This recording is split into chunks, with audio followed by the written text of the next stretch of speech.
எல்லோரும் இன்புற்றிருப்பதை தவிர வேறொன்றுமறியேன் பராபரமே. அனைவருக்கும் ஆனந்தமான வணக்கம். நம்ம வணக்கம் சொல்லும் பொழுதே ஒரு ஆனந்தம் இருக்கணும் இல்லையா? பிளே தமிழ் நேயர்கள் பல நல்ல விஷயங்களை பிளே தமிழ் வாயிலாக கேட்டு தெரிஞ்சு நடந்து கொண்டு வருகிறீர்கள். இந்த பிளே தமிழ் வாயிலாக உங்களை சந்திப்பதிலே எனக்கு பெரும் மகிழ்ச்சி. இன்றைக்கி நம்ம ரொம்ப முக்கியமான ஒரு விஷயத்தை பற்றி பேச போகிறோம். கிரகநிலை மாற்றங்கள்.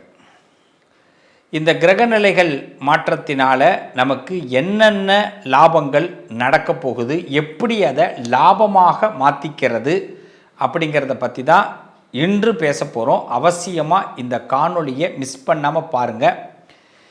உங்கள் வாழ்க்கையில் உங்கள் வீட்டில் எத்தனை பேர் ஜாதகம் இருக்கீங்க? நீங்கள் ரிஷப ராசியாக இருக்கலாம், மேஷ ராசியாக இருக்கலாம், மிதுன ராசியாக இருக்கலாம், கடக ராசியாக இருக்கலாம். 12 ராசியில் ஏதோ ஒரு ராசியாக நீங்கள் இருப்பீங்க. இப்போ இந்த ராசிக்காரர்கள் இவங்க தான் இதை பார்க்கணும், அவங்க தான் பார்க்கணும்னு இல்லை. எல்லா ராசிக்காரர்களுக்குமே நாங்கள் இந்த விஷயத்தை போடுறோம். ஒளிப்பதிவாக நாங்கள் உங்கள் பதிவேற்றி உங்களுக்கு கொடுக்குறோம்.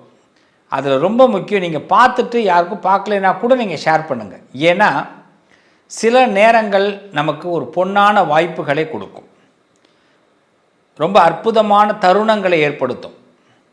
அதில் அப்படி ஒரு தருணம் தான் இந்த காலகட்டம். இந்த காலகட்டம் நம்ம வாழ்க்கையில் எதிர்பாராத திருப்பங்களை எளிதாக கொடுக்கக்கூடிய நேரம். ரொம்ப கனவு கண்டு இருப்போம் இல்லையா? நிறைய விஷயங்களை ரொம்ப கனவாக வச்சுருந்தாங்க, நடக்கவே இல்லை. ரொம்ப எதிர்பார்த்துருந்தேன், கை கொடுக்கவே இல்லை.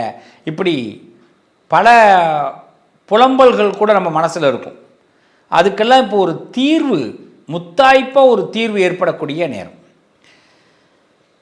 தீர்வுனா என்னென்னா, நாம் நினைக்கிறது நடக்கும், அதான் தீர்வு. அப்படி இந்த தீர்வுக்குள்ள சில சூட்சமங்கள் காத்திருக்கு. இதை செஞ்சால் நமக்கு எளிமையாக தீர்வு கிடைக்க போகுது அப்படிங்கிறத பற்றி அழகாக உங்களுக்கு பரிகாரத்தோடு சொல்ல போகிறேன்.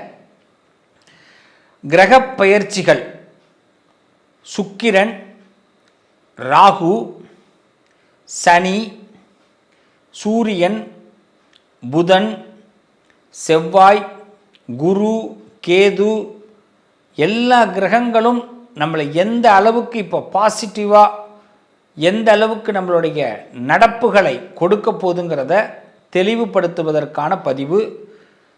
அதில் முக்கியமாக ஒரு 4 கிரகங்கள் நம்மளை மிரள வைக்க போகுது. பார்த்தீங்களா? ஆண்டவனுடைய உத்தரவு. அந்த 4 கிரகங்கள், அதுக்கு நாம் என்ன சிரேயஸ் பண்ணணும், என்ன பரிகாரம் பண்ணிக்கணும் அப்படிங்கிறத பற்றியும் உங்களுக்கு தகவலாக கொடுக்குற அரிய சந்தர்ப்பம். வாங்க ஒவ்வொரு ராசிக்கு போவோம். பிரதி உபகாரம் அப்படின்னு சொல்லுவாங்க. அதாவது மற்றவாளுக்கெல்லாம் யாராவது என்ன உதவி செய்தாலும் அவர்களுக்கு கடன் படக்கூடாது. அவளுக்கு ஏதாவது திருப்பி செஞ்சுடணும். இந்த திருப்பி செய்கிறதுல வல்லமை படைத்தவர்கள் கன்னிராசிக்காரர்கள். அவன் கெட்டவனாக இருந்தாலும் சரி சார், அவன் ஒரு சல்யூட் வச்சுட்டானா, ஏன்டா ஓன் சல்யூட் வச்சு நான் என்னடா பண்ண போகிறேன்னு திருப்பி அவனுக்கு ஏதாவது கைங்கரியம் பண்ணிடுவார்கள். பிரதி பலன் எதிர்பார்க்கவும் மாட்டார்கள், அவனுக்கு கடனும் பட மாட்டார்கள்.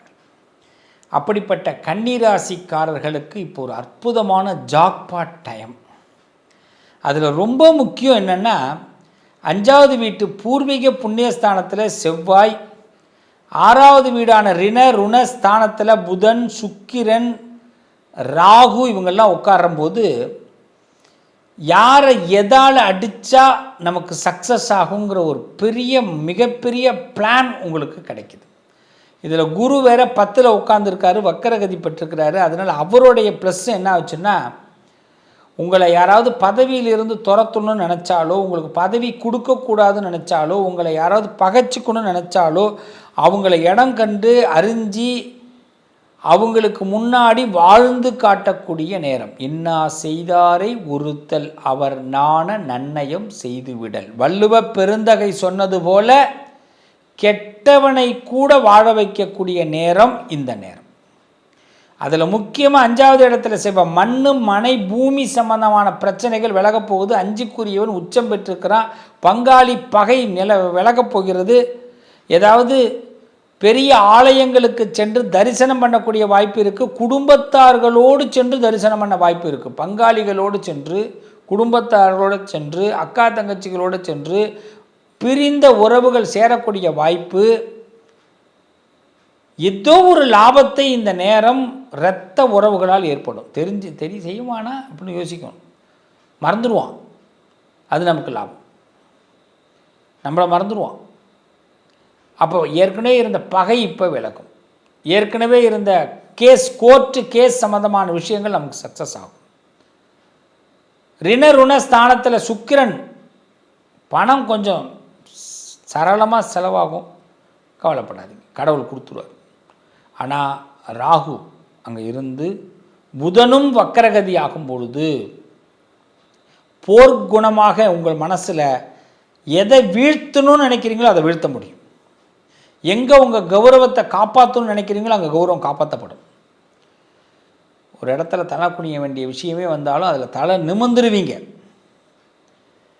அதே மாதிரி சில பேர் செய்கிற மட்டரகமான செயல்களை கண்டு வருத்தப்படுவீங்க. ஏண்டா நான் எவ்வளவு நல்லது செஞ்சுருக்கிறேன், என்னை ஏண்டா இப்படி முதுகில் குத்துனீங்க, குத்துணுன்னு விருப்பப்பட்ட நெஞ்சில் குத்த வேண்டியதானடா அப்படின்னு அந்த முதுகில் இருக்கிற கத்தியை தூக்கி போட்டுட்டு அதுக்கு தன் கையாலே மருந்து வச்சுக்கிட்டு அந்த குத்துன நாயை இப்படியே சொல்லலாம், தப்பு இல்லை.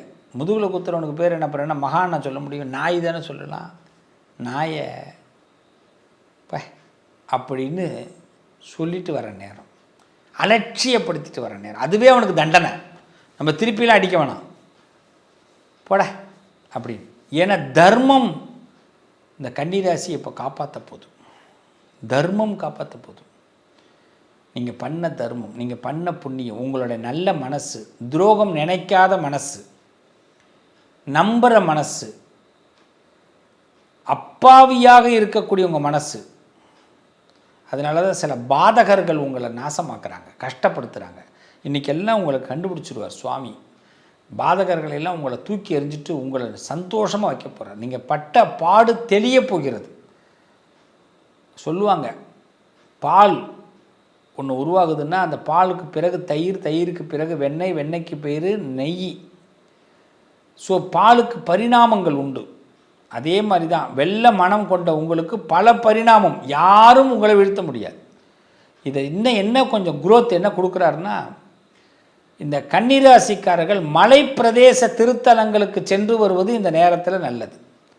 சபரிமலை, திருவண்ணாமலை, திருப்பதி, மலை சார்ந்த கோவில், எத்தனை கோவில் இருக்குது மலையில் சுவாமி, அங்கே போய் சுவாமி எந்த சுவாமி வேணாலும் எடுத்துக்கலாம். சிவன், முருகன், பெருமாள், யாரை வேணாலும். திருப்பரங்குன்றம், திருத்தணிகை, சுவாமிமலை, இது மாதிரி ஸ்தலங்களுக்கு போயிட்டு சாமி கும்பிட்டு வாங்க. இது ஃபஸ்ட்டு பரிகாரம்.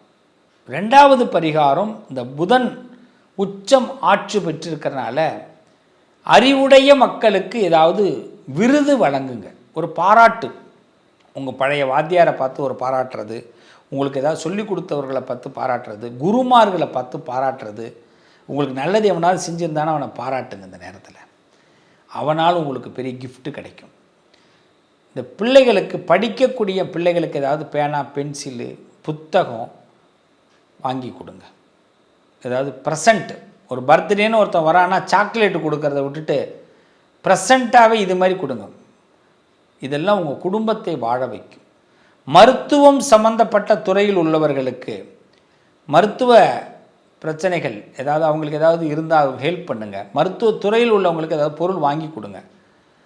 இதெல்லாம் நீங்கள் ஒரு செவிலியரை பார்க்குறோம், அவங்களுக்கு ஒரு செப்பல், என்ன செப்பல் இருக்கா, ஷூ இருக்கா, என்ன இருக்குது, எதுவும் நம்மளால் முடிஞ்ச ஒரு கைங்கரிய உதவிகள் ஏழைகளுக்கு கொடுக்கறது நல்லது.